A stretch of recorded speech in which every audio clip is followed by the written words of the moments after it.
What's going on, everybody? It is Monday night, February 17th, 2020. This is your latest edition of the Don, Tony, and Kevin Castle Show. I am Don Tony, as always. I hope everybody enjoyed NXT TakeOver Portland. Hope everybody enjoyed Monday Night Raw, Monday Night Groundhog Day, whatever you want to call it. But I am not alone. Join along with me, as always, is Kev Castle. What's up, DT? What's going on, Kev? Not a much. Just finished watching that exciting gem of a show, Monday Night Raw. Seemed like a repeat. You know, I tell you, this kid's reaction early in the night pretty much set the tone for what we were going to get tonight. I know they're trying to interject other teams, and you have now the Street Profits getting involved with Seth Rollins and the Viking Raiders and AOP and Kevin Owens. But it's like, you know, this goes back to what we've said last week, the week before. I think WWE wishes they were about 3 or 4 weeks ahead of what it is right now, because it just feels like they're just trying to waste time by 2, 3, 4 weeks.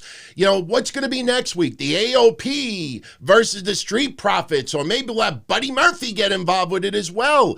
It's just tiresome. It's just really tiresome. And I know, you know, I talked about this before. If anybody thinks that this is not the case, you're very in the dark. But Paul Heyman is on thin ice right now.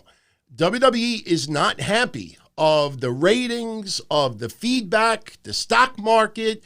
You know, if you heard that episode of the Don Tony Show, and I really crunched the numbers of how the live show attendance is going down, international attendance going down. There's only so many times you could raise ticket prices to offset it. The WWE Network stagnant at 1.4 million subscribers, where they thought that they were going to have 2 or 3 million subscribers by now. You know, you keep on. See, I don't like that they offer that month free on the WWE Network. Yeah. If fans want to see NXT TakeOver that bad, they'll pay $9.99 for it. If they want to see WrestleMania, Saudi Arabia, Lawrence of Arabia, they'll pay $9.99 for it. The idea of, hey, sign up, you'll get this month for free, and you still have this low subscriber count. You got to make people feel like your product is special. You keep giving stuff away, it cheapens the value of it. I agree. I totally agree. I thought they were going to stop with that free month stuff. It hasn't done them any good since they've been doing it for a few years now, right, DT? And again, the NXT, a pay-per-view like that is good enough to stand on its own. I think people would buy it, especially for $9.99. They don't have to have that fishing lure of, you know, sign up now, you'll get this free. It's great and everything, but it's not changing the game for them at all. You know, nothing. It's not moving the needle, as we say. I tell you, I've been a subscriber since day one, and, you know, I've said this before. I did this with SiriusXM for a couple of years. I'm seriously thinking about doing it. I know it's only $10, but I'm seriously thinking about just setting up, you know, different email accounts, get the free membership. Yeah, I got to put the credit card information in, but, you know, you can get those $10 Visa cards. I think they work if you use the right one. Sign up right before the month is up, cancel it, then re-sign up. I know it's fraud, you know, to some people's eyes, but I tell you, man, my favorite part of the channel, WWE Old School, that never gets updated. You know, there's only so many times I want to see wrestlers in a car driving to an arena, eating like a 10-minute dinner. Yeah, it's just, I'm getting a little bit sick of it. The specials are nice and everything, but I just feel like, you know, I don't want to put money in your pocket. You know, I think the more desperate they get, there's 2 ways they could go with it. The more desperate they get because of losing all that market share and the value of the company, they could either, you know, all hands on deck, let's just throw out all the stops, and if we piss people off, the hell with it. Or they sell the company. Yeah, I know. I was actually thinking of you, DT, yesterday when I saw this announcement. I'm like, oh, DT would like that. They added those ECW super shows to the network. I think they just added either Yeah, but today or yesterday. they bastardize it by removing all the music, and Yeah. it's so terrible when you hear like the Gangsters and Sandman's music, and if you listen closely, it's like a really bad DJ. It reminded me when I was 14 actually. years old. Like, just you could hear the original music in the background, and the beats are off, and it's god awful. Plus, ECW. I was a diehard. I got all the videos. After 25 years, I think if diehard ECW fans were going to subscribe to the network to enjoy some ECW, they would have done that over the last 3 years already. It's not like, you're a little horny and you're on social media and some chick pops up with an OnlyFans account and you're like, I don't feel like going to Porn XX. Let me give it $10. I'll sign up, whack off. I got the month membership and then I cancel at the end of the month.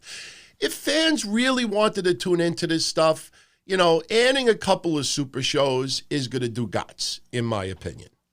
Yeah, you're right. I mean, the only thing I found intriguing was some of the stuff they added, which I haven't seen yet, which are the 93 stuff when it was Eastern Championship Wrestling, the Super Summer Sizzler specials when Eddie Gilbert was still alive and had the book.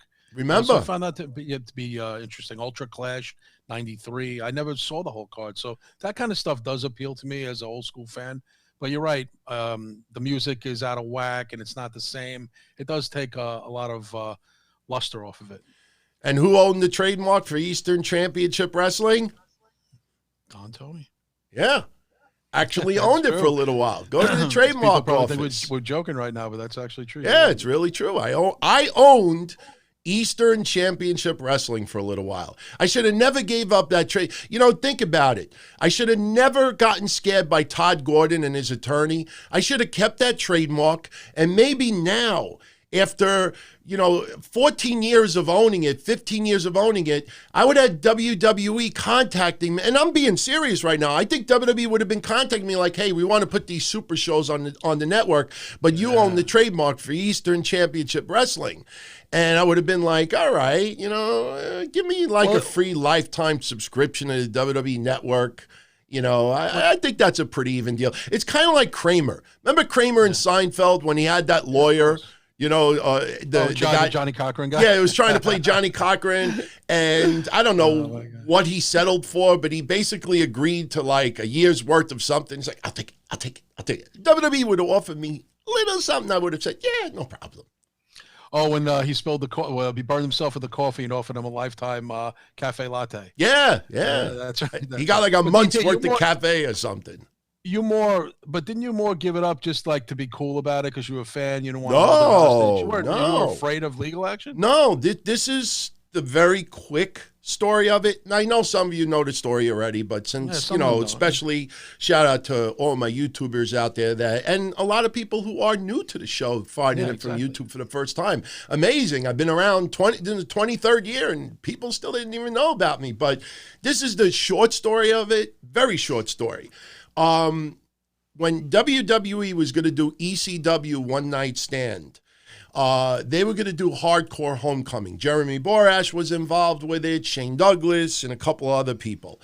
So because of the success that I had with the XPW bus trips, having a hotline, having a big following, Shane Douglas called up Frank Goodman and said, I want Anthony DiBlasi to do the bus trips and all this other stuff. So I said, okay, cool. At the same time, somebody else that was doing his deal said, I want Mike Johnson to do the bus trips for this. So originally I'm like, hey, you know what? We could coexist. We get more people at the arena, blah, blah, blah. A lot of people don't know when the XPW shows were in the Northeast on Philly, almost half of that crowd sometimes was my bus trips. People didn't even know that. When wrestlers went on the bus and hang out with the fans, that was originally my idea. And then other feds started, no joke. So anyway, I start plugging the bus trips and I'm putting ECW reunion show, this and that. Next thing I know, I get a legal letter, and I still have copies of the legal letter. Maybe next week or the week after, I'll put screenshots of it online. I'll just blacken out my personal information, and it's WWE's lawyer, some Greek chick, and she's like, cease and desist, stop using ECW, show us proof, this and that. I might be liable for this. I might be liable. So I'm like, all right, this sucks. How am I going to hype up an ECW reunion show and I can't use the letters ECW? So I said, okay. I'm thinking, I always think outside the box. I start looking at trademarks, and I go and I look at Eastern Championship Wrestling, since ECW was the same letters. Lo and behold, Todd Gordon abandoned it because ECW was out of business. He figured, hey, I'm going to be cheap about it. I'm not going to own the trademark anymore. He abandoned it. Everybody out there could go look at the trademark office right now, search Eastern Championship Wrestling. As I'm explaining this, you'll see it in real time. So when I saw that he abandoned it, I said, hey, you know what? Let me look into it. I'll buy it.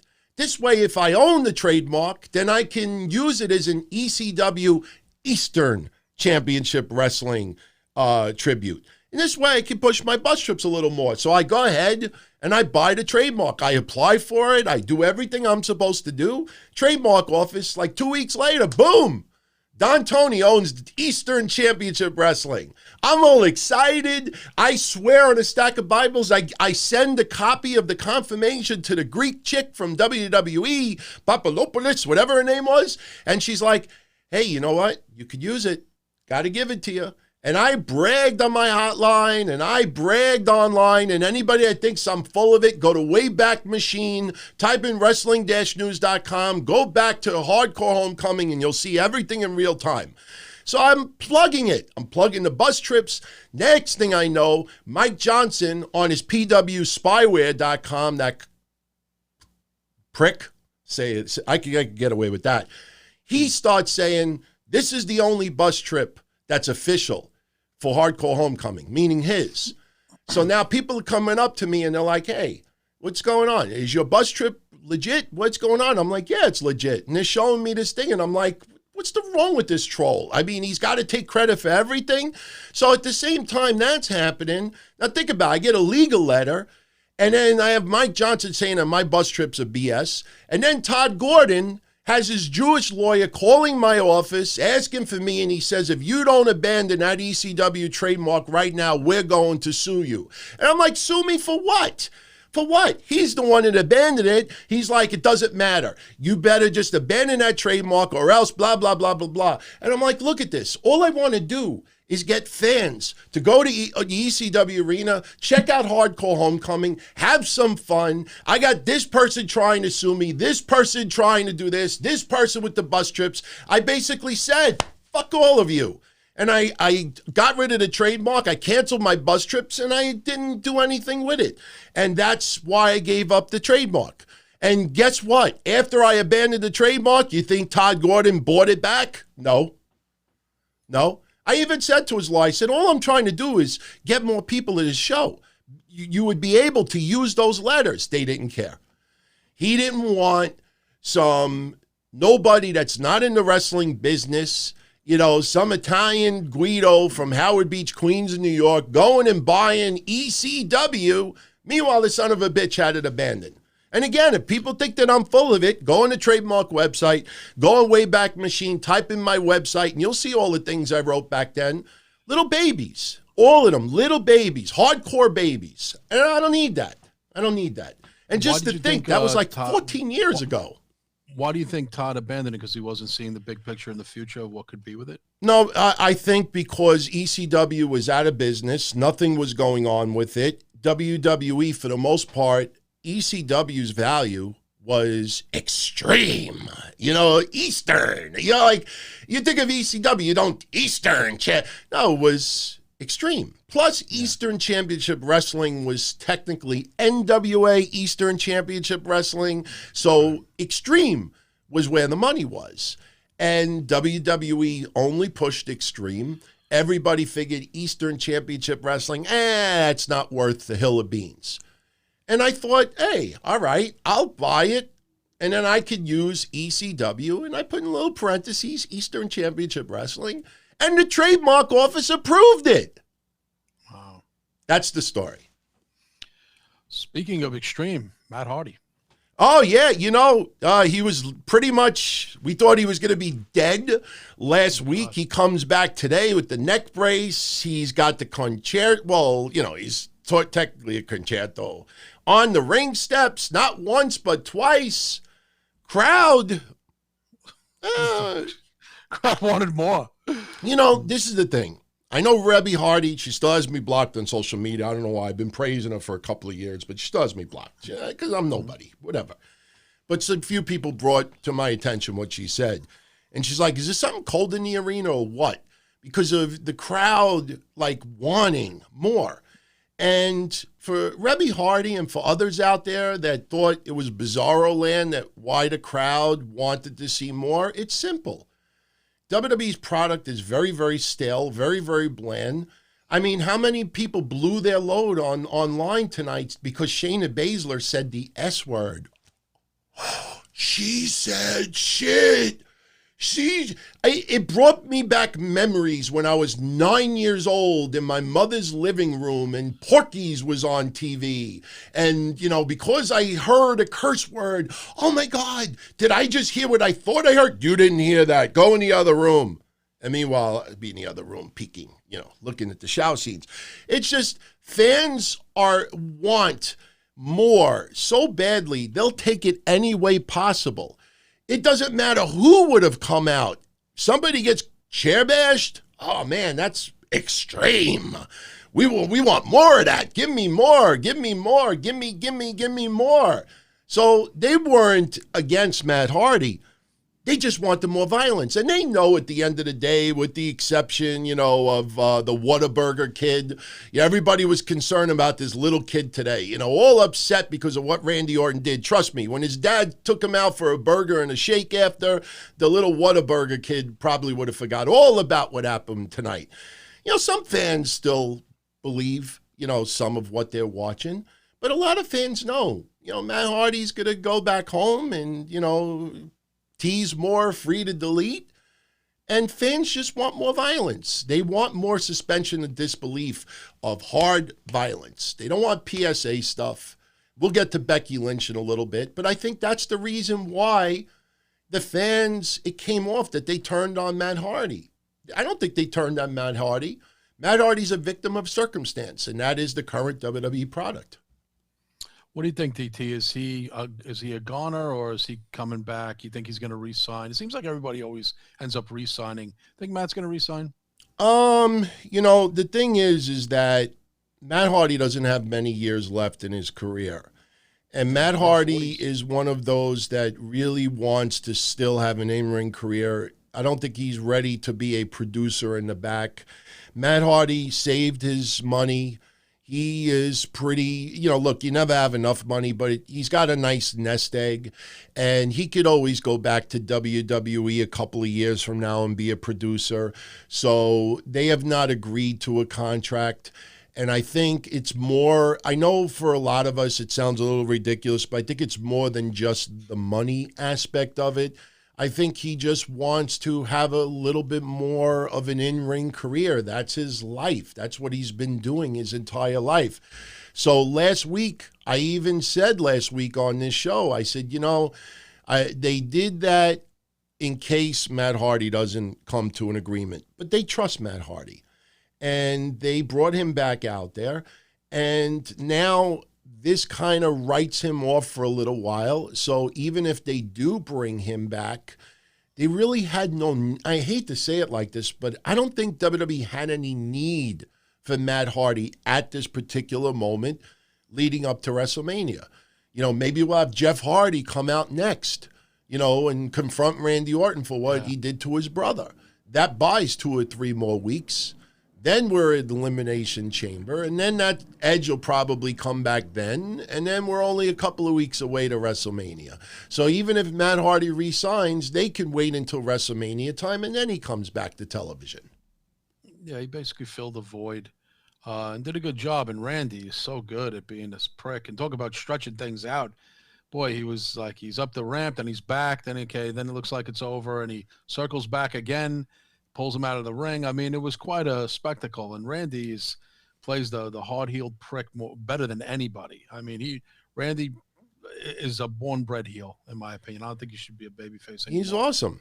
He's awesome. Amazing. His facial expressions, there's just, and again, his whole viper snake-like character, he's got it down packed. And again, just the tease of, okay, I'm done beating him down. No, I'm not going back. I mean, it was kind of compelling. It definitely kept your interest. And I think it was fair enough to say, if people would agree with me, it was the best thing on Raw tonight. Yo, yeah, without a doubt. And by the way, Lord Doja, yes, I see what everybody is writing. So I'm monitoring what everybody is saying. I'm not saying that Jeff Hardy and Randy Orton are having a full-blown feud, but Jeff Hardy's, there's been rumors of him coming back, and it only makes sense that either him or Beth Phoenix, now Beth Phoenix should have come out and confronted Randy Orton already. I'm not saying Randy Orton would have done a concerto on her. That would have been pretty, that's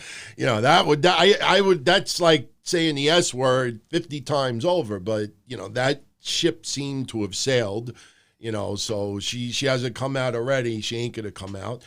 So somebody else has to come out and confront Randy Orton. I don't want all of a sudden Ricochet to have a heart and say, what did you do to Randy Orton last week? None of the locker room gave a crap about about Matt Hardy tonight. No. So if somebody comes out next week and be like, Randy Orton, what did you do to Matt Hardy last week? Well, where were you? Taking a shit? Nobody in the locker room cared about Matt Hardy getting killed like that. Or Edge, DT. No one came out to help him either. Yeah, nobody came out to help him either. And the referees, it's funny. Those groping referees, if it's a woman beating up on somebody at ringside, all the referees are grabbing them, pulling them apart. They got a good waist lock. Yeah, grabbing them by the waist, separating them. But when it comes to a man, those same referees, no, Randy, no, Randy, no, Randy, no. And they do nothing. Nothing. But if it's a woman, pull aparts, and then, Becky's got to punch a referee in the mouth, maybe hijack his referee outfit and steal his car. And let's talk about Becky. Shayna Baszler cutting a promo tonight. For those that don't know, no, it's not Shayna Baszler versus Becky Lynch yet for WrestleMania. They decided to do the, I guess I could call it the Kofi Kingston. People remember a year ago, Kofi Kingston, some people thought, hey, maybe they're taking away the title shot. I remember the New Day doing videos on social media. Maybe we have to find another place to work, that they're trying to screw us.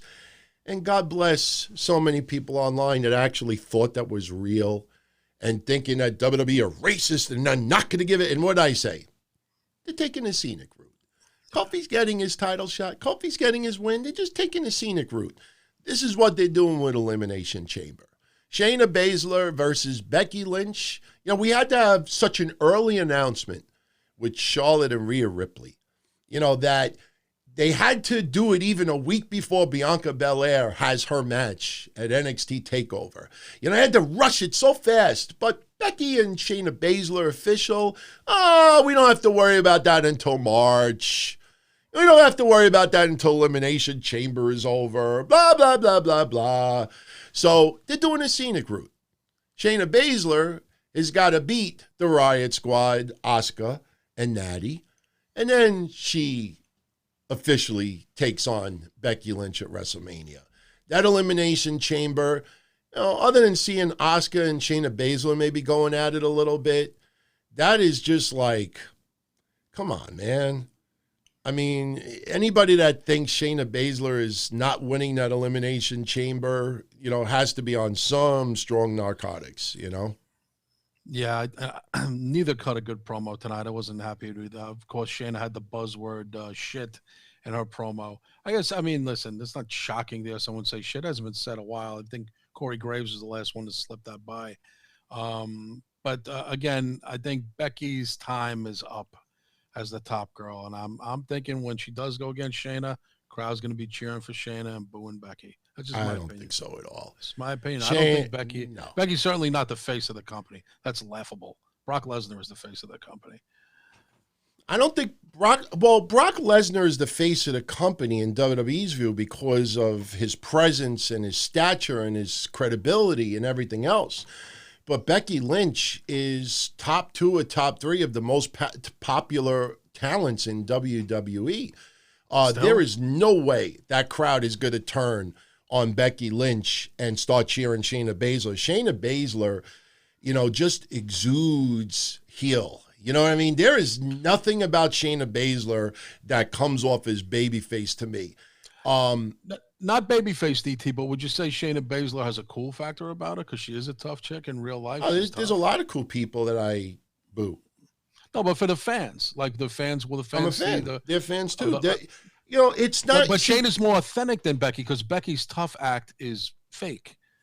She's not a tough girl. She's in real life. Well, see, that's Shayna is. That's the problem with this dynamic, and I still think Becky Lynch is safe. That even though this dynamic causes a little bit of a problem, Becky I still think is safe. And what that problem is that Becky Lynch is legit a really nice person playing, this tough character on TV. And, if you notice, I don't know if anybody's noticed this, but in the last bunch of months, you see a lot less insults on social media by her. You see a lot less when she comes out to cut a promo. She's not just bad-mouthing every single person alive just to bad-mouth them. I remember the thing with Natty and some others.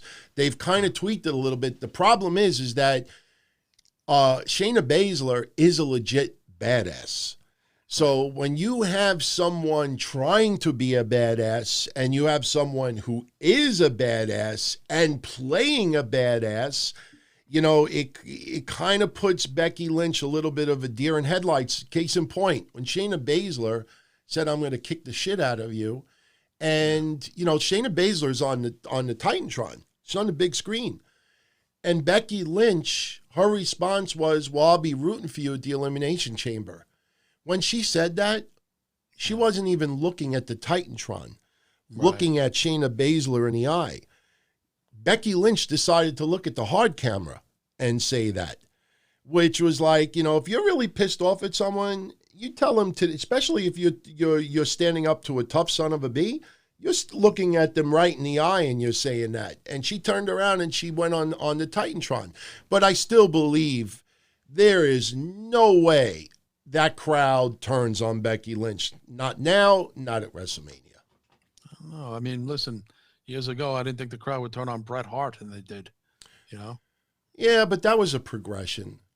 Steve Austin was a badass, but Steve Austin, I don't put Shayna Baszler in Steve Austin territory. I don't put anybody. Shayna doesn't have that kind of charisma. Shayna, right.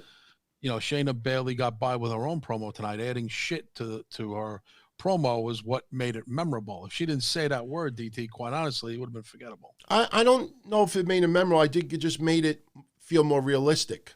Because if I'm a badass and I'm going to tear you apart, I'm probably going to say, I'm going to beat I might have said, it's different derogatory word, but, on TV, I'm going to beat the shit. Look, AEW said the word shit many times already. It's, so... WWE does it, sure. It's a little bit out of the norm. But, it's just, I think Becky Lynch, they have to tread water carefully. Again, Becky Lynch is almost Teflon right now. You'll have a group of people that are fed up with her. You have a group of people that just are tired of her. I get that. That happens with everybody. But in the overall scope, you look at the overall WWE universe, they are behind her about 90%. I might say 70-30. Maybe 70-30, but still, it's going to be enough where, look, you'll always have, even when I was a kid in the 80s watching wrestling, even when I went to shows all the time, there was always a core group of people that would cheer every heel just for the sake of being heel. I remember doing hotlines with Matt Zombie, and Matt Zombie would just taunt every babyface. It didn't matter who they were. Even people that were buying drugs from him, he would still taunt them. If they were a baby face, he would taunt them. You always will have that. But, you know, it did what it needed to do today. And I think the reason why they're taking the scenic route, because of the possible little issues with the back and forth between Shayna Baszler and Becky, by setting up this elimination chamber that does not happen until next month, that takes away the confrontation between Shayna and Becky for the next couple of weeks, because it's not official that they're facing each other at Mania. Now we have to wait until the elimination chamber to figure out who is going to be the one facing Becky. So by doing that elimination chamber, now it forces all of us to, now we got to wait. So by us waiting, there's 1, 2, 3 weeks at least where we don't have to see possible problems with the back and forth with Shayna Baszler and Becky Lynch. So that was WWE basically keeping them away without doing a stupid suspension angle with Shayna Baszler. They could have done that too. They could have just said Shayna Baszler is suspended for 30 days because of, you know, her munching on Becky Lynch's neck last week. You know? So, but other than that, you know, what else did you think about Raw tonight? Well, I wanted to talk about going back to Heyman. You're talking about, you know, Heyman on the hot seat. You know, he came out, cut his promo. I mean, Drew McIntyre, of course, in the ring. You know, it's funny. There's a debate whether amongst the fans, not really podcasters, if this Drew McIntyre babyface thing is working. There's people I'm noticing arguing online. No, he's not really getting over. I think he's getting over, and people are like, yeah, he is. No, he's not. The crowd's not really into him that much yet. Well, isn't he a babyface for like 3 weeks, DT? Do you think there's No, I actually talked about this 5 or 6 weeks ago. It was a steady progression. It was just that a lot of people just decided they weren't going to pay attention to it. And they only paid attention to it until it was clear cut on TV that he actually went along with the crowd. I look at it like this. I don't mean to be cold for anybody online that this applies to. I have to apologize because when I did the NXT recap yesterday and I was talking about Rena Gonzalez, you know, I had made comments that, you know, some people online were like, oh, you know, she's new to NXT and she's a rookie and this and that. And, you know, I poked fun at it. Well, apparently a couple of people that are big followers of the show apparently said that online too. And they thought I was taking shots at him. And I will say this for the 888th time. You know, I talk in a generalistic sense, and I'm not going to check 500 social media accounts to see if, and make sure that everybody did not say what I'm going to say because I might hurt somebody's feelings. It is not directed towards anybody specifically, but I express an opinion.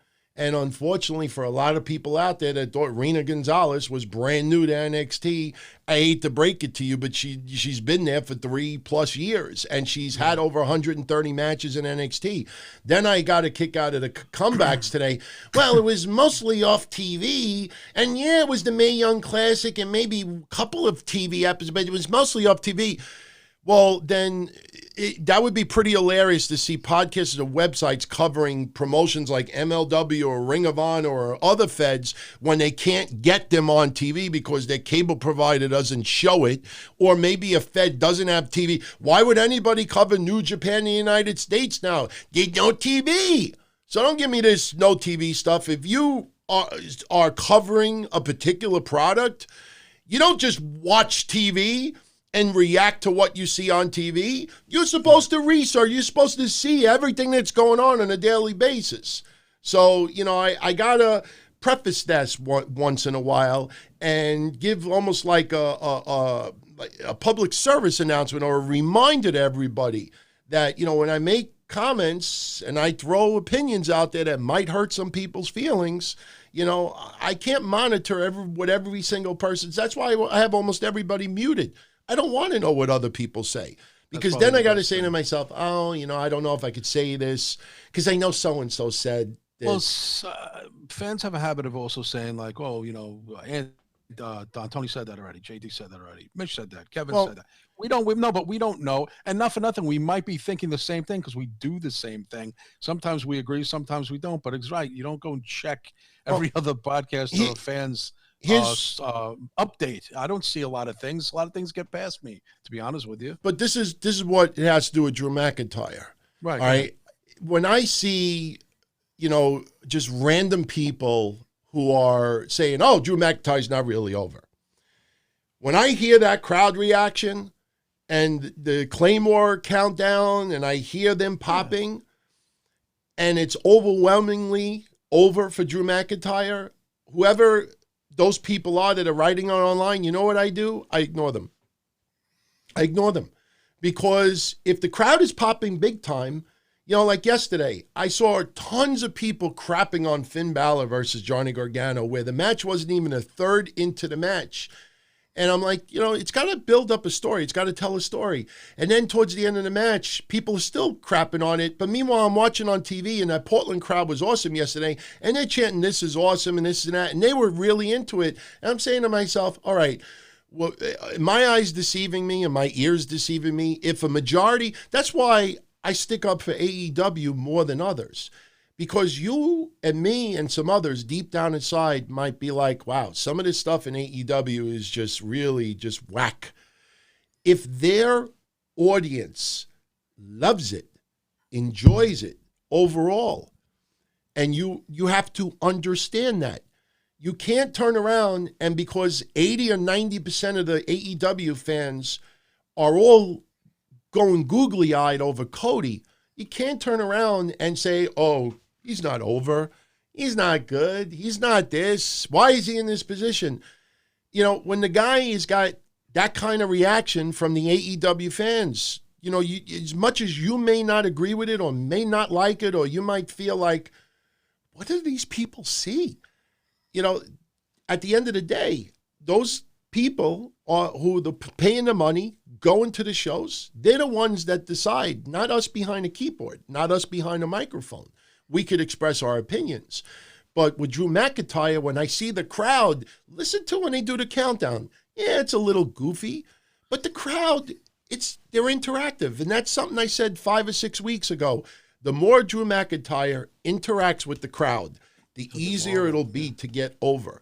Because he's giving the crowd what they want. He does a Claymore kick. He starts hearing the crowd go one more time. You bets damn believe that unless there's an injury, Drew McIntyre is going to hit that second kick to make the fans happy. You give the fans what they want, and that gets the fans more over with him. So these random people online, I respect their opinions, but I respectfully disagree. Yeah, no, and again, it's you're right, and especially in what we do, we have to be fair and kind of balanced. Exactly. If the audience is enjoying it, we could say in our minds, "Oh, it's not for me." It's just like being a broadcaster and you're a fan of a particular team. You can't just like reminds me of Mike Francesa, who's not a Mets fan, but he'll have to admit when they do good and he's hard on them when they do bad. But you have to balance between the two. And sure, when I see AEW and I see the fans going crazy, I'm not going to deny that such and such is over or whatever. You'd be a fool to do that. I mean, then you really don't have credibility because it's true. What is your eyes and ears hearing and seeing? You can't deny the facts. And I think Drew McIntyre is getting over little by little. It's getting better every week. The fans are enjoying him. I don't know what his merch sales are, DT, quite honestly, I haven't seen much Drew McIntyre merch. Does he have a lot of shirts? I have not seen too much Drew McIntyre merchandise, but, they're slowly building him. I mean, WrestleMania is still, quite a bit away, so they'll continue building on it. Plus, the thing is that, you can't just put Drew McIntyre's name on a shirt and then all of a sudden it's going to sell. There's got to be a theme to it. There's got to be, like graphics, logos, and, maybe something with the Claymore countdown or something. Right. Well, see, that like only started clicking a couple of weeks ago. So now they see how that's clicking, and I'm sure a shirt, if it's not out already, there's going to be a shirt that's going to come out that'll reflect that countdown. Look at Matt Riddle. How many fish could Bobby Fish fry if Bobby Fish could fry fish? It caught on. So WWE's like, we'll put it on his shirt for a month, see if it sells, and people are buying it. So, they have to come up with designs for Drew McIntyre, and they're going to do whatever the crowd is interacting with. And the only way they'll be able to figure that out is when the crowd is interacting. So I'm sure that there's a couple of things in development right now. Yeah, because they got that Rollins Monday Night Messiah shirt out pretty quickly. Yeah. Oh, Monday Night Messiah, man. It's the just Sermon of Suck. You want to get into that? Yeah, I mean, he's doing his sermon and everything. And, look, Seth Rollins is talented as a son of a, because just think, I mean, a year ago, he had that match that pretty much took almost the whole episode of Raw. I mean, everybody was saying he's the number one guy in the WWE. And let's be honest, for the biggest Becky Lynch fans out there, let's be honest. Where did things start to turn awry with Seth Rollins in 2019? When they decided to bring their personal relationship in front of the camera. Then they had Becky and Seth and Corbin and Lacey Evans. And everything just went downhill from there. And then Seth Rollins turned into a gimmick. Seth Rollins always had a gimmick, but the gimmick didn't overtake him. Fans would chant, burn it down. Then he started doing a super kick, and the crowd would go, burn it down. But as soon as they did that with Becky Lynch, they made a horrible mistake. A horrible mistake. Yeah. Now he's back to, being a heel. And people need to remember that when Seth Rollins was a babyface a year or two ago, Seth Rollins was the focal point of Raw. And Seth Rollins was the focal point of some of the record lowest ratings in the history of Monday Night Raw. So Seth Rollins, unfortunately, and again, this is a combination. He should not be blamed for it. But, I always bring up this example. I laugh at people that say, well, you can't blame Seth Rollins for being the focal point of the lowest ratings in the history of Monday Night Raw. Well, then you can't blame Diesel, having the lowest draws in 1995 or whatever it was in the WWF. It was the overall product. But Seth Rollins, if you look at his history, he doesn't pop any type of a rating. When he comes out, when he's advertised for the main event, still people are changing the channel. I saw as soon as they announced the main event tonight, even though he wasn't wrestling in it, about 90% of the fans out there like, again? Are you kidding me? Oh, what? We just take one person out of the match and then I'm like the chubby kid in the crowd tonight. I'm like, oh, you again? Come on. You're serious. And that's going to continue next week and a week after and the week after and the week after. And it's just, he's the Monday Night Messiah. I mean, to me, he's the Monday Night Sigh. It's not a sigh. It's like, the Messiah. Again, he's not the Monday Night. He's the Monday Night Sigh. Again, that's how I feel about it. And by the way, I forgot to say this before. It's a lot of boring. Yeah, I forgot to say this before. What I want to know more than anything about Matt Hardy after tonight is not if he's going to resign or leave. I want to know what jacket that was. I want that jacket. Seriously, that brand jacket he on. Don Tony wants that. If somebody out there could, because I feel like a goof doing it. I'm not saying anybody out there is going to look like a goof too, but maybe some of you out there may interact with Matt Hardy a little bit. Find out. I want to know the label of what that jacket was for. I want that jacket. Seriously. You're talking about Matt Hardy's jacket or Seth Rollins? Yeah, I want to buy it. I mean, I don't want to buy his. It wouldn't fit me. But I want to know, like, the brand and stuff. I want to buy that jacket. I thought that jacket looked pretty cool today. Not Seth Rollins' jacket. My God. I was going to say, yeah, Seth Rollins' jacket. Early today. You leave the house with that? Yeah, early today, I was only about 50 away from hitting 7,000 on YouTube. So I was like, hey, if we break 7,000 tonight, I'll wear my 1995 shirt that looks like what The Rock used to wear, the dressy, goofy-looking shirts. I mean, now it's out of style now. They looked awesome on him. I was even going to wear it unbuttoned with a gold chain and a watch tonight. We didn't hit 7,000, so I ain't wearing it. But, as far as Matt Hardy's jacket, though, I want that jacket for real. I don't want to wear it to me. I really love the way that jacket looked. I was like, I want that jacket. Seriously. I got to go back and see that. I didn't see his jacket. Yeah, his jacket looked pretty cool. I mean, I definitely want that jacket. I like the way it looked. I thought it looked good because I'm always a jeans guy. So, but Ricochet tonight basically saying that he deserves a title shot. Yeah, he deserves a 35-second title shot. Oh, God. That's all that match is going to be. That's going to be the match prediction on the contest if we do one.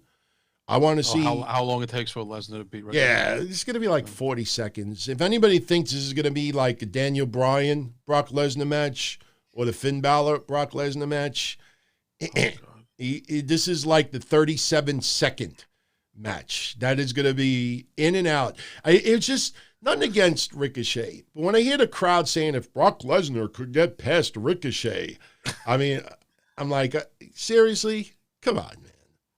That's just, I don't know, man. Well, it was even funny the way AJ and them were laughing at him when he came in. Yeah, little Ricky. Little Ricky, that was pretty funny. I mean, look, it's nothing against him. It's nothing against Cedric Alexander. It's nothing against Tozawa. It's nothing against any of them, but tonight on main event, Cedric Alexander and Tozawa fought. Crowd hated it so much they were chanting for the ref. And I don't know what they're going to do as far as editing. But right away, people are talking about race and treating Japanese, United States fans treating Japanese wrestlers like crap and this and that. If I thought it was worth it, I would do the research. But there has been a hell of a lot of white wrestlers who have been totally misused and jobbed out in WWE over the years. But the minute it's a black person or an Asian person, all of a sudden it's race. It's, they don't know what to do with them. Some people just don't connect. I mean, I have no problem with Cedric Alexander, but I think it was 3 or 4 years ago on the audio shows, I remember something like, every time I get the call, no one reacts to me at all. Every time I get the call, no one reacts to me at all. Every time I get the call. I mean, that's what it was 3 or 4 years ago. He just, I will never forget. And I swear, I'll give a free t-shirt or a video if somebody puts the link on my Twitter, @DonTonyD, so I could show everyone. There was an infamous clip that I laughed at and talked about, and I felt bad for him. But they did a segment. He was feuding with somebody a couple of years ago, and I think it was over a chick. There was a girl involved or something. And I remember there was a backstage segment where somebody was interviewing someone. And then all of a sudden, Cedric Alexander appeared on the camera. And if anybody out there, and this is why I like doing video now so you can see exactly what I'm talking about. If anybody sees some of these backstage segments and somebody appears and they're on camera with someone else, when they appear, before they even say a word, they do this. Because they think, because they entered the camera, the crowd is going to do this is Cedric, and I wasn't planning on that. That actually was for yesterday with Mansoor and Jackass, Sam Roberts. I had the wrong sound effects queued up. People are like, oh, I heard it, and I listened to it back, and it's harp sounds and stuff like that. What I was trying to do yesterday, saying every time Sam Roberts said something, he'd be like, and then Mansoor would be like, and so that's what it was. But Cedric Alexander, he would come on the camera like this, expecting to hear the cheers, and it was dead silence. And I was like, that is the quintessential representation of Cedric Alexander right now. Every time he gets the call, no one reacts to him at all. He is a talented person, extremely talented. But not everybody connects with the WWE universe. You have to be really extra special, and it's not because you could do flippy and other stuff. He is a master technician, and he's an awesome high flyer, but he never had that connection. It's not race. It's just, again, when you have white people that happens to, you see how people just don't even pay attention. Oh, Zack Ryder and, what's the other guy today? The football guy with Riddick Moss. Riddick Moss, Mojo Rawley. Mojo Rawley and others. I mean, they film it. Bo Dallas, I feel bad for him. Curtis Axel, where is he? There are so many wrestlers. EC3. I mean, EC3, homie from the Bronx? Is he EC3 Asian superstar? No. I mean, it's just you can't pick and choose and say, oh, you see what they did? How did? It's the overall scope. A lot of people get mistreated and misused, and it sucks. But you can't just go on social media and because Cedric Alexander whines and goes, I don't get no opportunity. And, Dirty Sanchez goes, I don't get no opportunity. And Mustafa Ali goes, there's no room for me in the Royal Rumble. And then, it's not always race. It's just somebody else got your spot. That's what it is.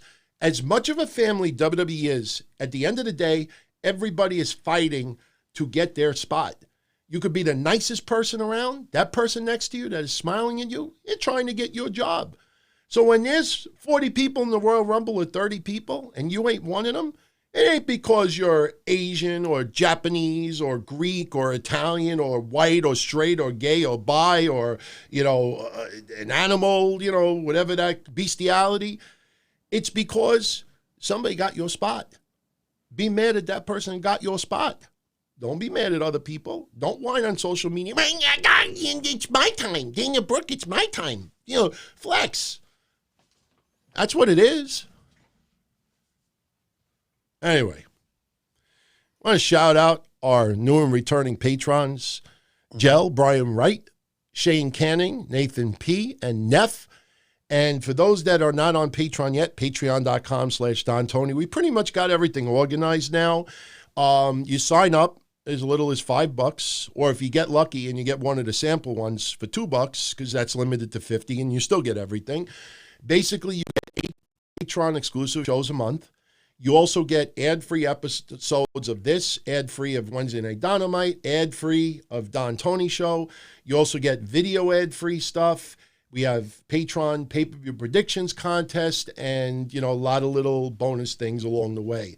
So, and I want to give our patrons, associate producers, a special shout out. And as I did last week, and I will do it again, I want to shout. And I know the screen has our sponsors because our sponsors are obviously very important for us as well. And please go check out this shows. Like I said, in the next week or two, I'm going to start putting active links online that while you're watching the video, you could click the link, go right to their page and see what they have to offer.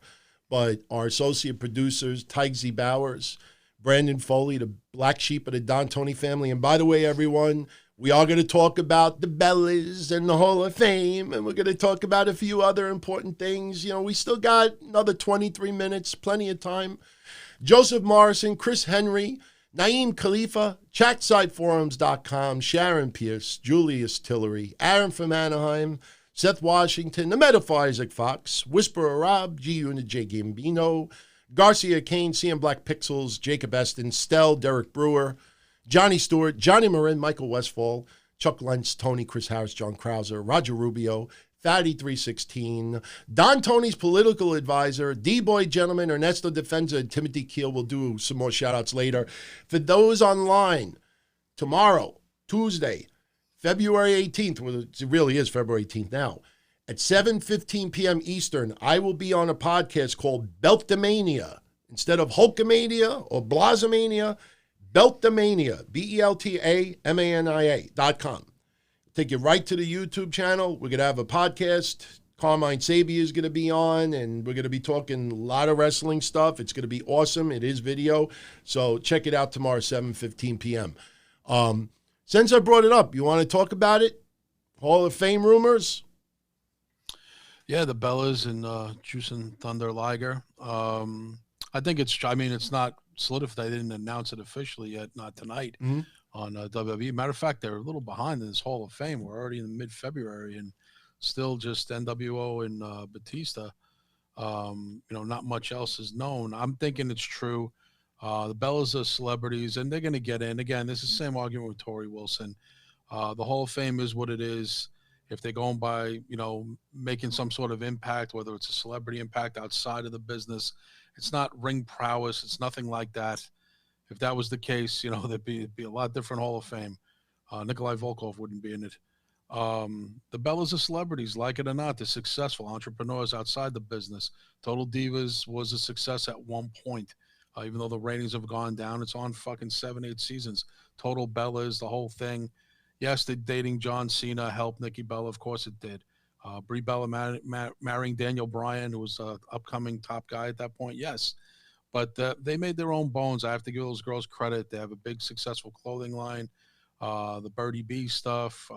Again, they're doing well, and I think they'll be fine, and they've been fine outside of the confines of a wrestling ring.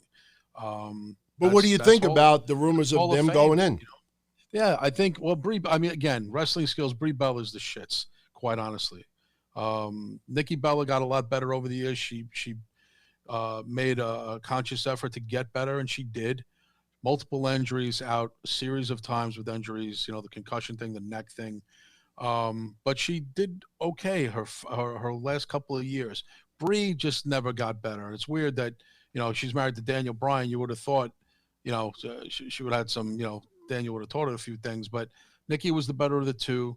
But they're going to go in together. Obviously, the twins, the whole gimmick, they deserve to be in the Hall of Fame because it's a Hall of Fame, that word, F-A-M-E. That's the whole point. It's not wrestling prowess. If it was, you can knock about half of the people out of the Hall of Fame, but it's not that. And Jushin Thunder Liger, now you're talking about Hall of Fame wrestling, his career. I remember him. I got to see him back in the late 80s when I went to an NWA show, me and Draper at the Meadowlands. And he's been around for almost 30 years, I think longer. I think he was 25, 30 years at least. He's an innovative, like Tiger Mask. If anybody's familiar with Tiger Mask, some younger fans might not be, but an innovator like any of the great luchadors, one of Japan's greatest stars. Not the most heralded star. There's other people who've gotten a lot more props than him over the years, but he's one of the best, and I'm glad WWE's inducting him. But yeah, nothing wrong with that. I mean, it's going to be star-studded. Batista, mainstream star. Kevin Nash, Hulk Hogan, Scott Hall, mainstream stars that people know them outside of wrestling. Now the Bellas, this is going to be pretty loaded. So I think they're going for real star power this year, DT. But I want to see some more names. I mean, it's getting down to the wire. I think usually they have 8 to 10 people, or maybe a little bit more.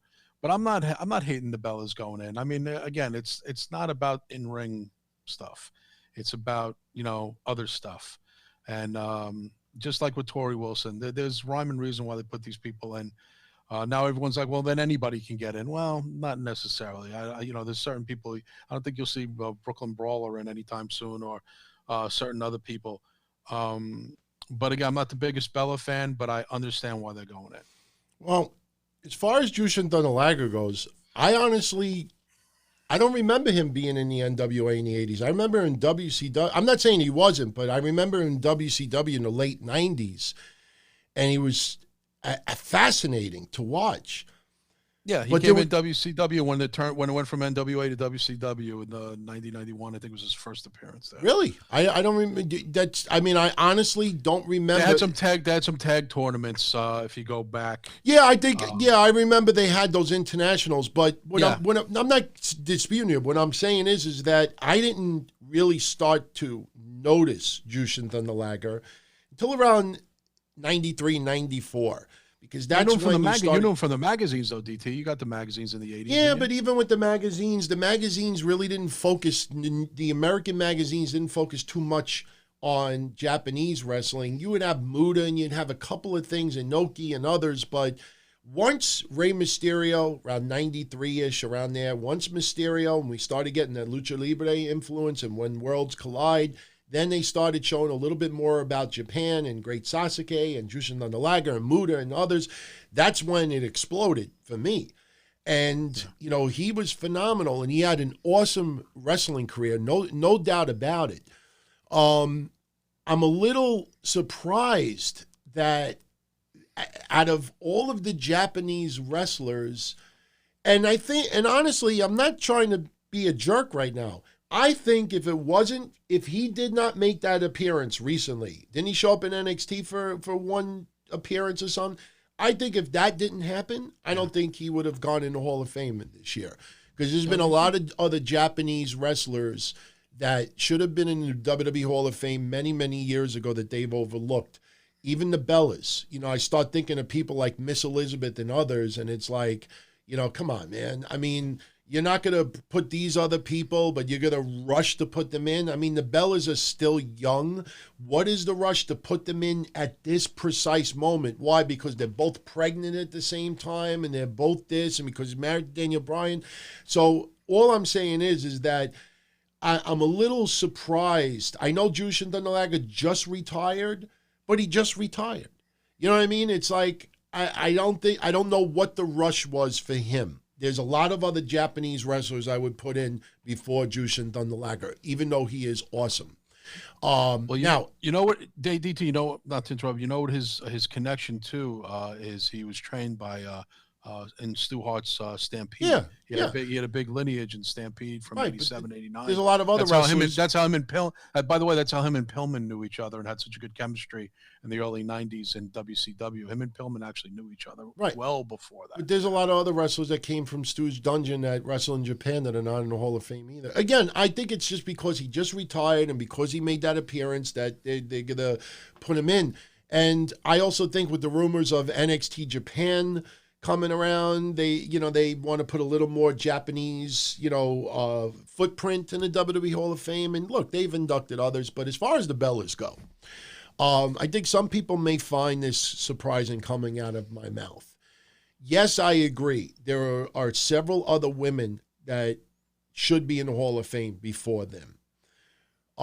With that said, though, as far as wrestlers go, I know I got into a bad car accident in 1996.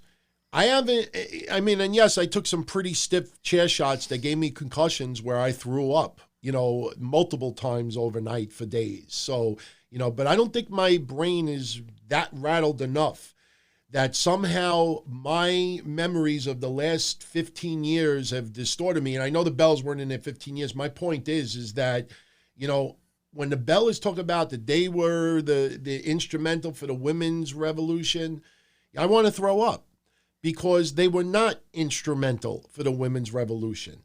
All right. To me, they were instrumental for the Divas revolution, but yes, diva is a dirty word now.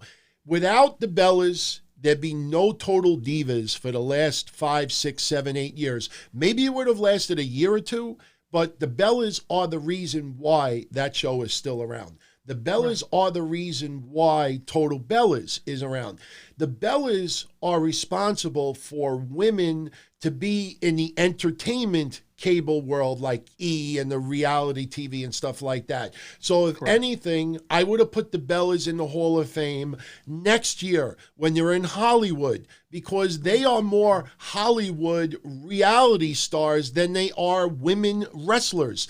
They tried. They busted their ass. They trained more hours than I've been doing hotlines and podcasts, and I go back to 97. They worked their asses off, and they still were mediocre in the ring. Not because they didn't try. Not everybody, just like a baseball player. You could play for 20, 30 years and just bat 210. It's just not every single person gets it. The Bellas are top when it comes to divas in Hollywood. But as far as women's wrestling goes and a women's evolution, there's too many other women that should be going in. So I have no problem with the Bellas going in the Hall of Fame. They definitely deserve it for the entertainment aspect, no question. Right. But I would have put them in 2021 when they're in Hollywood. Plus, it's California. They're always in California. They should have won in next year. And you know what? Let's also remember something very, very important. There's been no announcement yet. So they may not go in this year.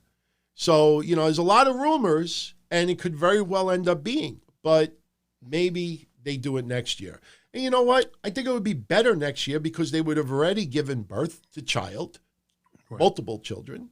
Brie and Nikki are both pregnant. Both of them expecting, yeah. Yeah. So do it in 2021. I'm sure they would love to be on the red carpet, beautifully physically fit without a baby on. And I know that sounds a little bit, superficial. Sexist. But do you ever watch, what the Bellas wear when they go out in public and stuff like? Do you ever see? You know what I mean? It's just I get your point. I don't think it's a sexist. Yeah, thing to I say. think you got a good point. Like Trish appeared for her Hall of Fame. She had a baby bump. You remember Trish announced that she was pregnant at her Hall of Fame speech. Trish Stratus. Yeah. So she came So- to the thing pregnant. Yeah. let's wait and see. If they do announce it for this year. But me, if the Bella's going in 2021, I am 100% fine with it. DT, just to be clear, Juicing Thunder Liger made his WCW debut in end of 91, and he made sporadic appearances in 92. That's when I saw him in 92. Yeah, that's right around the time when Mysterio. Yeah, that makes sense. But I'm just saying, me as a fan, Juice of Thunder Liger didn't get on my radar until 93, 94, 95. But again, that's understandable. I could give you 20 other wrestlers from Japan that are not in the WWE Hall of Fame that if I start throwing them all out there right now, I think 19 of the 20, I think everybody almost in unison would say, yeah, you know what? This person deserves it more than this. Because remember, this is the WWE Hall of Fame. I understand you have non-WWE wrestlers that are in the Hall of Fame as well. Jushin Thunder Liger's career is not noted for being in the WWE.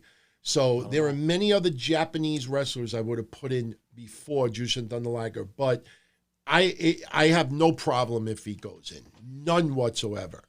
I just find it interesting that I don't think WWE ever expected the American wrestling audience to show as much love and tribute to Jushin Thunder Liger when he retired. He made U.S. appearances, no question. I think WWE underestimated the love and appreciation by American fans. I think that probably influenced them as well. Yeah, no, I agree with you. Actually, and Muda should go in, and there's other people. I think Tatsumi Fujinami's already in, as is who else? Giant Baba and stuff like that. And then there's guys like the Great Yatsu. There's a lot of wrestlers. Yeah, maybe next week or the week after, I'll come up with my list of 20 that I don't think anybody will dispute me with. I think some people will just bust my chops, But, well, Anthony, you know what I want to mention? I don't know if you got a chance to see it.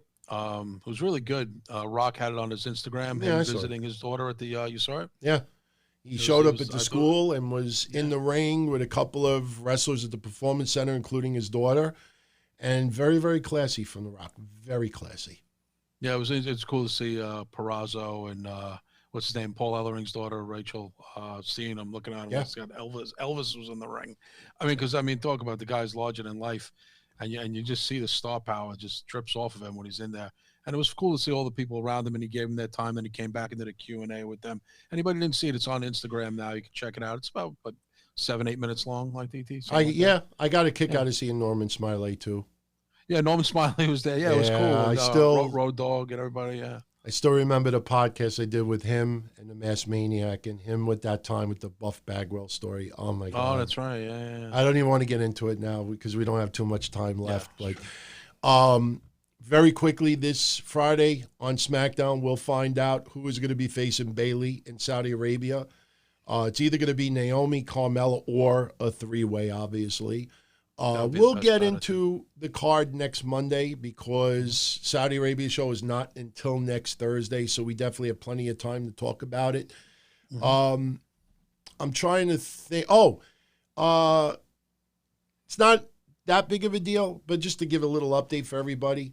You may remember about 2 weeks ago I said that, I didn't want to get into too much of Vic Joseph as far as what is next for Vic Joseph because, there's private things that, I really could not reveal or make public. Him on his Instagram earlier today revealed that he's going to be doing some work for NBA TV. I don't know if it's going to be specific for Cleveland, but he is going to be doing some work with NBA TV, And he is still part of WWE because a lot of people may not know Charlie Caruso and some others do some outside work besides WWE. So it just, expands his wings. He's still very, very young. And, we'll see where that goes. We were talking about the Elimination Chamber earlier. Asuka's one of the members. We had Kairi Sane defeat Natty tonight by countout. I don't know if anybody else gets this vibe, but when you have the Kabuki Warriors coming down on ringside. Most of it is, it's in Japanese. But then, they'll say a couple of things like, Nati, we don't care. Right. Anybody, I don't know if you get this vibe. I love it. But you like it? You know what I think is missing? Or the one word that I think is missing that's needed? When they come out to the ring now, they do right what somebody else did wrong. They are annoying, but they are entertaining annoying.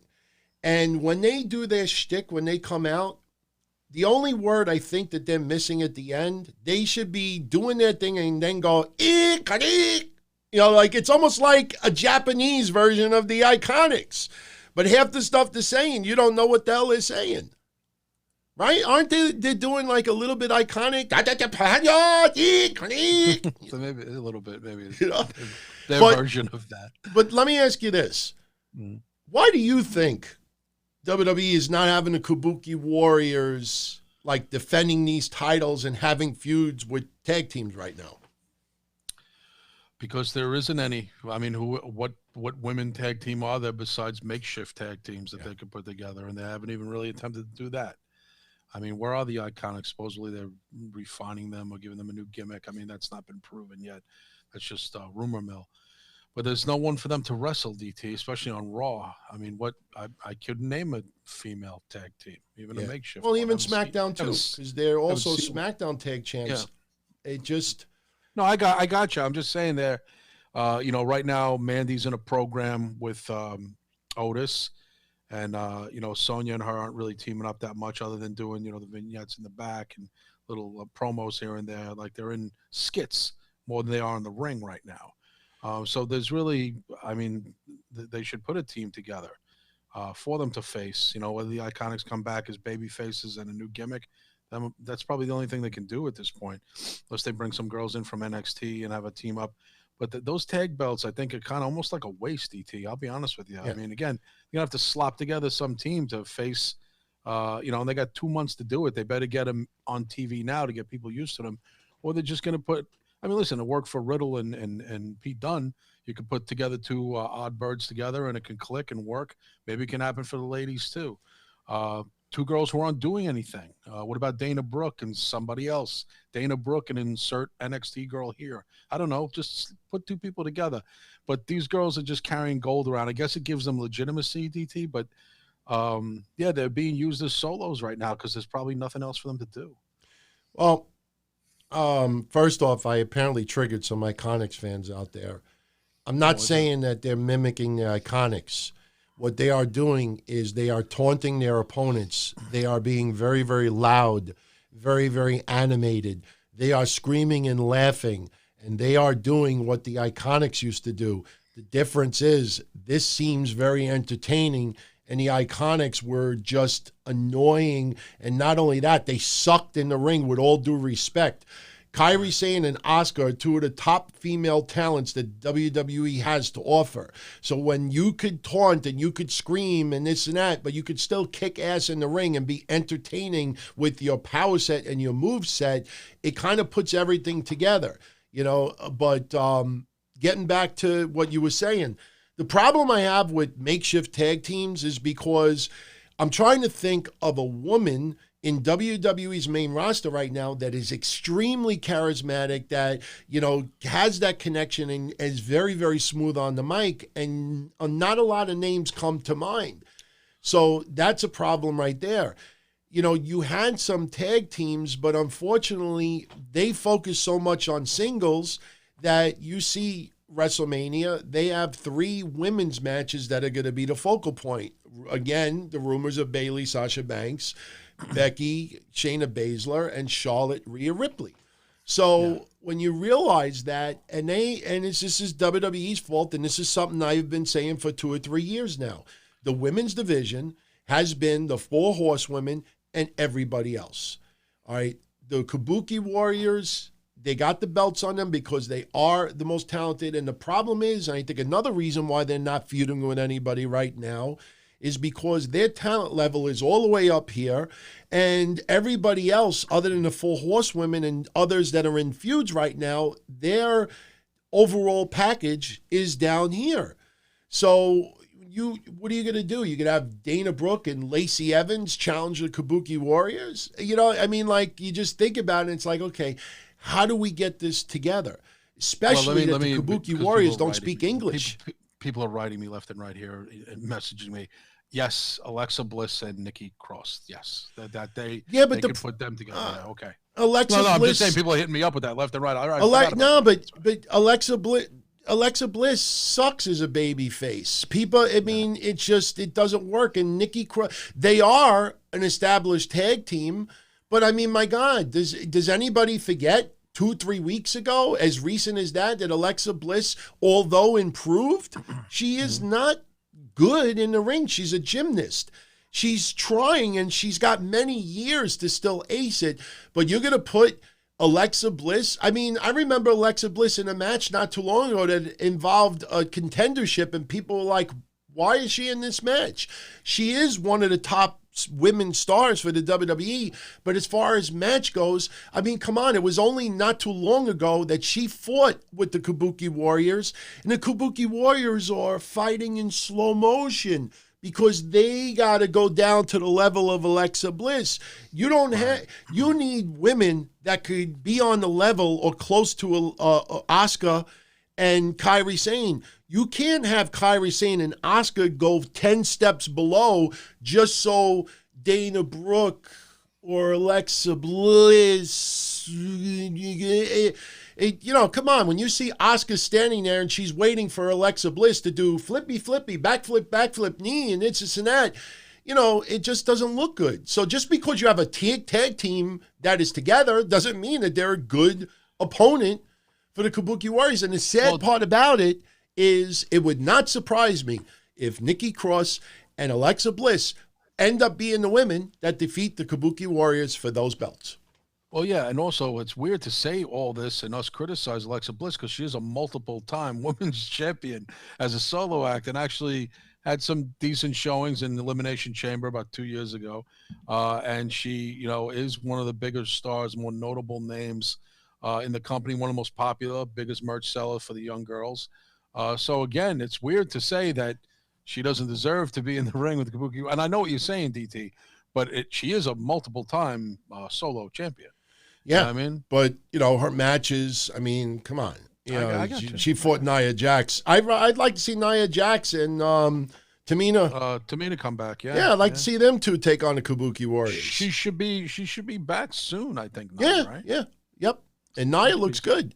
She always looked good, but she's a bigger woman, so nothing wrong with that. But she's, posted some really nice pictures of herself lately. But okay, before we go, shout out to Jeffrey Collins, Cockboy J Smoothie, Tom Baffa, Joseph Nicoluk, Nico Time, Paul Convoy, Adam Demoy, Billy Taylor, Hassan Al-Hashmi, Brent Webster, Aaron Kloss, Out Nahia, James Gruesome, Anthony Smith, Mark Israel, Bob O'Mac, CJ Uehara, Cressman, James Deal, Switch Babe, Courtney Summers, Diogo Nobre, John Coffey, Tim Everhart, Andrew 914, Russell Zavala, Morel Coombs Jr., Douglas McKay, Keith Lee, James Farmer, John Garcia, Mad Dog No Good. We'll go an extra 11 minutes, everybody, since I'm doing plugs too.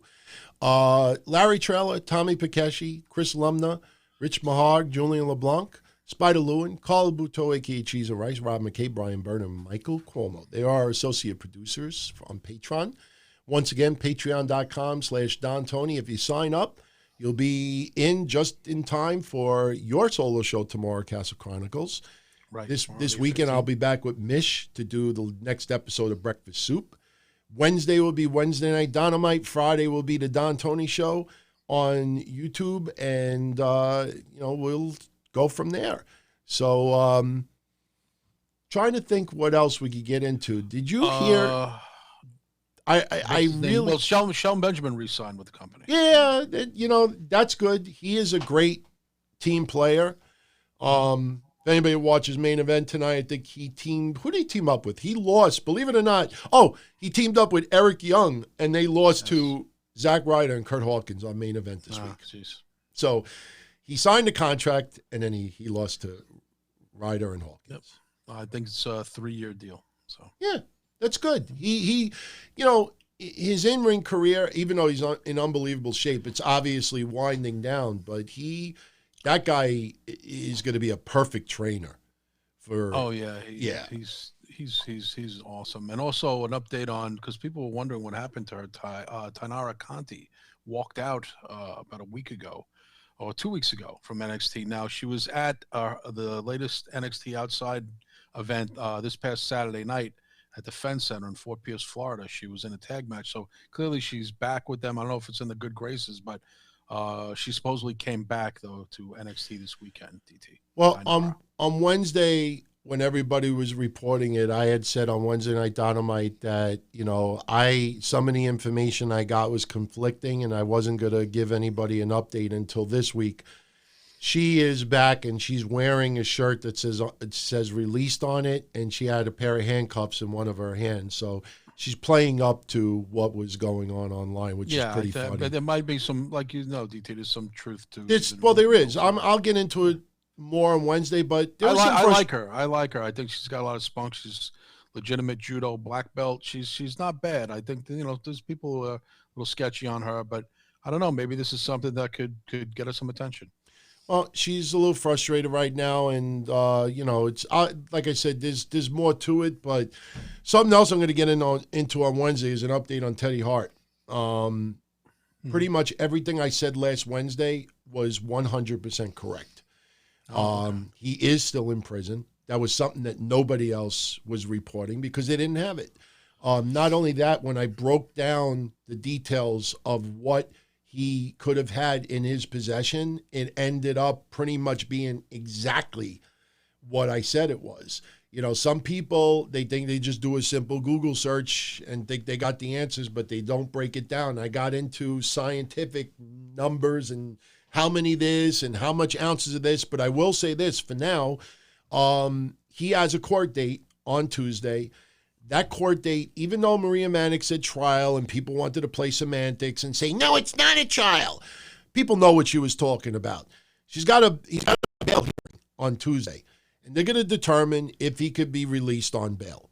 The idea that he must stay in the state of Virginia is pretty moronic for people that are saying this right now. You obviously don't know much about criminal law.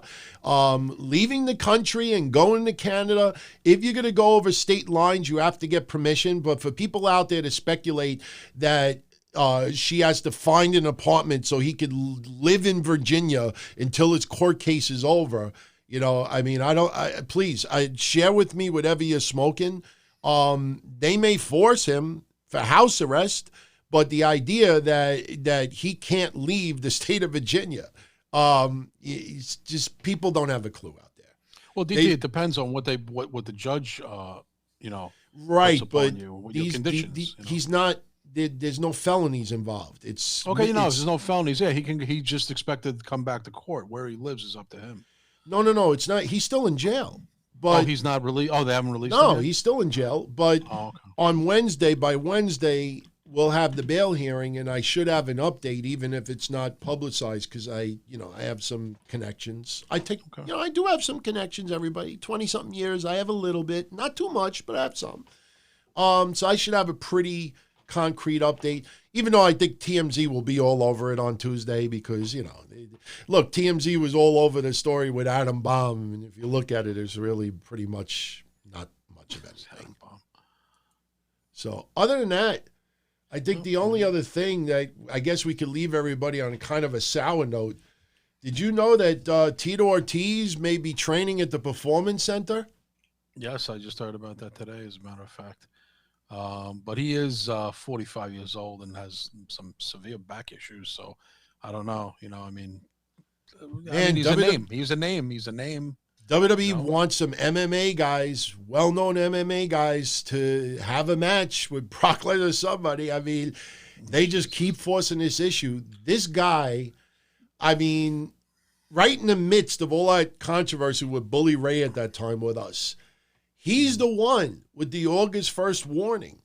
And he came out to no reaction. And just remember how old he was then. Yep. Look, let's also say if any school can train this guy to do well, even if it's one match, it's the WWE Performance Center. Yep. There's too many good trainers there that they probably could take, a person with no arms and no legs and have a credible match, But my point is, Tito Ortiz, oh, man, it's just, I don't want to see that. I really don't want to see that. Nah, Nothing against him personally, Yeah, I saw him in the TNA stuff. I didn't like it then, and that was 10 years ago. So Yeah. Before we go, what did you think about Charlotte accepting Rhea Ripley's challenge? I like it. I like the matchup. It's a fresh matchup, and I think it's like it's funny. You want to say the old guard, like Charlotte's been around for 20 years, but it's kind of like it's almost being played like the old guard versus the new guard. I mean, listen, Charlotte is 13 years older than Rhea Ripley, maybe. Well, I'll tell you a funny thing that I know 99.9% of people out there don't know that they might find fascinating. I didn't even notice, but I did the research to check it out. Want to hear something interesting? Mm-hmm. How many years, what year do you think Charlotte debuted as a professional wrestler? 2012? She got signed in 12, but she started wrestling in the summer of 2013. Okay. You know when Rhea Ripley started wrestling? Just 4 years ago? Summer of 2013. Oh, Jesus. She's got the same length of a wrestling career as Charlotte. Just Charlotte started many years later. So when people out there are like, well, Rhea Ripley, she hasn't been wrestling all that long. She's been wrestling as long as Charlotte. It's just she started very, very young. She started like 16 years old. Right. It comes off like, well, what Rhea, just to be accurate, Rhea Ripley is 23, Charlotte is 33. Charlotte is 10 years older than Rhea Ripley. But it seems almost like old versus new. It does seem like that. But you know what? Rhea doesn't have a Hall of Fame Ripley, believe it or not. I don't know if people know why I said that, but, Charlotte obviously is around wrestling royalty her entire life. So I'm not trying to compare Charlotte's career to Rhea Ripley's career. The only reason why I'm bringing that up is for people out there that think that Rhea Ripley is only been wrestling for a cup of coffee and they don't like that balance. I got news for you. Go look up Bianca Belair. Go see how long she's been wrestling. It'll surprise a lot of people out there, but it'll also make you appreciate Bianca Belair even more, that she was able to get to this level in such a short period of time. Some people just take to it like a fish to water. Yeah. Some people just have it factor. We talk about it all the time. It's like people go on that American Idol and they've been singing for 2 years. They just blow these musicians away. It's like, how long you been singing? I'm singing in the shower. And you're that good. Sometimes you just got a gift and you're good. Yeah, Bianca Belair, all three of them. I like to see a three-way dance at WrestleMania between the three of them. I like to see Bianca Belair peppered into that match. I think she deserves it. Yeah, I don't know if that's going to happen. I mean, I don't have a problem with it if it does. I think at the end of the day, Rhea Ripley has to retain. I don't think, Charlotte being a full-timer in NXT, even for a couple of months. Although I said yesterday, I'm warning everybody out there, do not be surprised if NXT wins some of the Wednesday ratings when it gets closer to WrestleMania because of the match hypes and everything going on. And I don't think any AEW fans should get upset at that, and I don't think any NXT fans out there should gloat in AEW's face, because remember, the time that NXT beat AEW in the ratings was leading into Survivor Series. So be prepared that just because of the magnitude of WrestleMania, that's where fans get their eyes back in wrestling, and expect NXT to win 1-2 weeks leading into it. But once WrestleMania is over, I think it's back to the trend of what we have now as far as Wednesday ratings go. Agreed. Yeah. With that, we're done. Any final words before we go? No, well, Raw wasn't that great tonight, but again, Randy Orton, it was the beginning. It was all about the first 15 minutes. Randy Orton was the star of that show tonight. I didn't care for the ending. I've seen this match before. War Raiders in this feud is already boring as hell. Kevin Owens is the only one who makes it exciting. But I've had enough already. But the opening of Raw was pretty good. Randy Orton being the killer heel that he's meant to be, and really enjoyed that. I'm going to enjoy his feud or his WrestleMania match with Edge. I'm looking forward to it. Yeah. We'll see where it progresses. Okay. But I will talk to you tomorrow night for your Castle Chronicles. Yes, 8:15 for people on Discord. You can sign up to Patreon tonight, tomorrow, as soon as possible, so you can catch it and go live in the chat with us. Sounds good. All right. Take care, take it easy. I'll talk to you tomorrow. Discord, peace out. All right. All right, everyone. I hope you enjoyed this episode. We'll be back next Monday night with your next installment. Once again, tomorrow on Patreon is Castle Chronicles. Wednesday, I'll be on YouTube for Wednesday Night Don-O-Mite. Friday, I'll be on YouTube for the Don Tony Show. And Saturday, we're not sure yet if it's going to be Saturday or Sunday. I have to talk to Mish about the schedule. But this weekend, Mish and I will return with your next installment of Breakfast Soup on Patreon. For those asking me, will I be doing a Saudi Arabia pay-per-view recap? The answer is absolutely. I am already trying to work my schedule around to make sure I am home to see Saudi Arabia live, and I will be on YouTube right after to do a pay-per-view recap. Absolutely. So everyone, if you haven't checked out the YouTube channel already, there's a lot of clips up there. Over the weekend, I did a rant on the storyline with Otis and Mandy Rose and what happened with Dolph Ziggler, and I put a little twist. I'm very curious to see what happens on Friday, but I strongly suggest everybody give it a look because it's a little twist to the plot that I'm not saying it's going to happen, but man, that would be one of the swerves of the year if it went down the way that I talked about it. But go check it out, everyone. Enjoy the rest of the week, and I'll see you all again right here on Wednesday night with your next installment of Wednesday Night Dynamite. Take care, everyone. Be well, and I'll catch you all again Wednesday. Take care. Don-O-Mite. It was fun to channel surf. It was kind of hard to do a little pocket pool after you hitting the last channel button 50 times for 2 hours plus. Don-O-Mite. And his whole idea of overanalyzing, oh, he's an alcoholic and he misplaced the belt. And how could you have someone champion like that? The fuck out of here. Wednesday night. Don-O-Mite, you're going to have fun. You really are.